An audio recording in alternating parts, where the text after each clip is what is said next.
All right, folks, this isn't easy for me to say. It kind of sucks to even have to do this, but I'm going to do it just to show that I'm serious about what I do. And that is admit that I was wrong. I wasn't just wrong. I'm not even wrong. I was way off the mark, not even close to reality with the state of Florida, which, as I've said, I'm down here. I know it. Oh, trust me. Oh, God. Wow, did I blow it? I'm not kidding. I, honest to God, thought Joe Biden had Florida on lockdown. And that was, of course, based on a little bit of anecdotal evidence that I see every day and what all of the poll numbers were telling us. All the poll numbers showed that Joe Biden had a real shot at taking Florida. And I took those poll numbers at face value. And using my own anecdotal data, I said Joe Biden is alive here in Florida. And I was as wrong about that as I was about the early days of the coronavirus pandemic when I thought, hey, maybe it's not going to be that bad. Maybe the media is overhyping it. Nope, I was wrong about that. And I was wrong about Florida.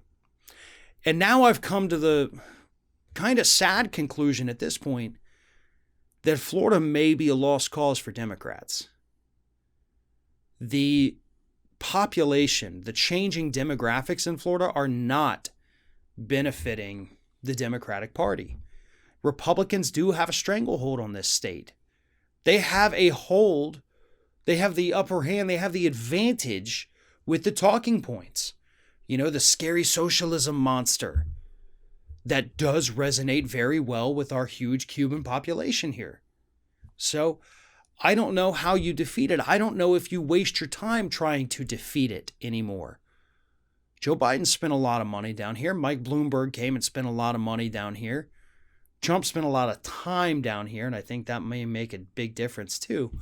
But all in all, Trump won the state of Florida by one of the biggest margins we've seen in a Florida election in 30 years. It wasn't close. It wasn't close. A few 100,000 votes different, folks. That's actually pretty big for the state of Florida. And that's why I say Florida may really be a lost cause. Perhaps it's not. Maybe our aging population that gets more conservative as they get older, maybe they'll snap out of that. I doubt it. I think Florida's gone. I think Democratic efforts would be better spent trying to flip another state. Texas, maybe. You do have people in Texas who are getting more progressive. The immigrants coming into Texas are more Democratic than they are Republican, unlike here in the state of Florida. You have retirees from California starting to head out that way. So their aging population that's leaving is more liberal than the aging population that's immigrating into Florida. Texas, I think, has a better chance of turning blue than Florida does in the next election. As for now, I'm willing to sheepishly admit that I was wrong about Florida, but I think I'm right that it's time for Democrats to move on and focus our energy elsewhere in places that we actually have a chance of flipping. Democrats let Republicans get too deep into Florida. They have brainwashed this population.